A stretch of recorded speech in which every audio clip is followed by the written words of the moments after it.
Jimmy Hill lost his life in Ukraine while trying to find food. I want to bring in Fox 9's Mary McGuire, who's been covering this all day today. And Mary, what are we learning tonight?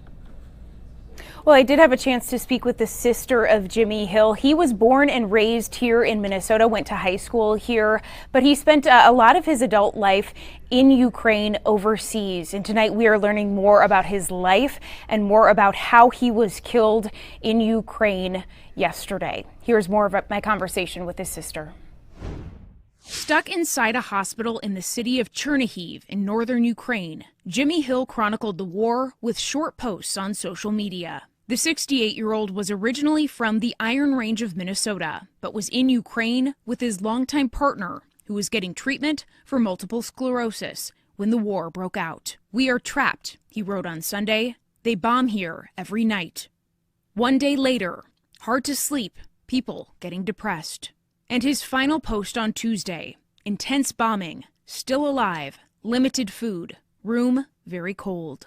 His last communication was intense bombing, can't charge phone. His sister Katya says over the last 20 years, Jimmy spent half of his time in the U.S. and half in Ukraine, teaching classes and working as a social worker there. He was out trying to find food when he was gunned down by Russian artillery fire. He was only going out to try to find more food because the hospitals ration on millet, and that's all that they were getting every day was small portions of millet. Video from the Ukrainian State Emergency Service shows absolute destruction in a residential neighborhood in the city where Jimmy was killed. Officials there say 13 people lost their lives in the attack. That's the hardest thing. This does not still seem real at all. For Jimmy's sister, the news that her brother is dead is her worst nightmare come true. This is just sad commentary on our world today to let one man create so much devastation.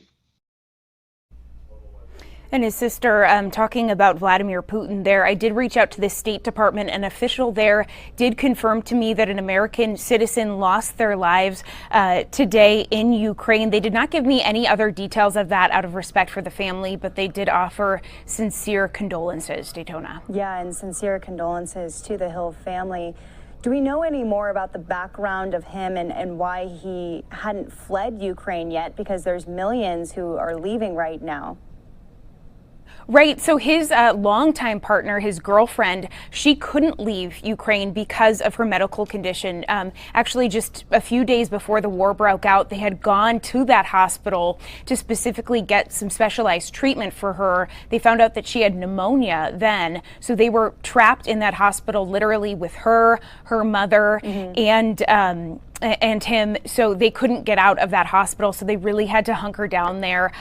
Like the sister mentioned, they were getting really small portions of millet. That was really the only food that they had there, but power and electricity had been cut off to that hospital a couple days ago, so they were really braving the weather elements as well. Got it. Is there any plans from the Minnesota community to come together and remember his life?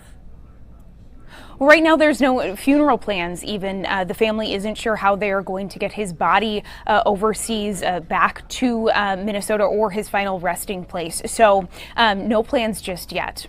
All right, Fox 9's Mary McGuire, thank you so much for being with us here on Live Now from Fox.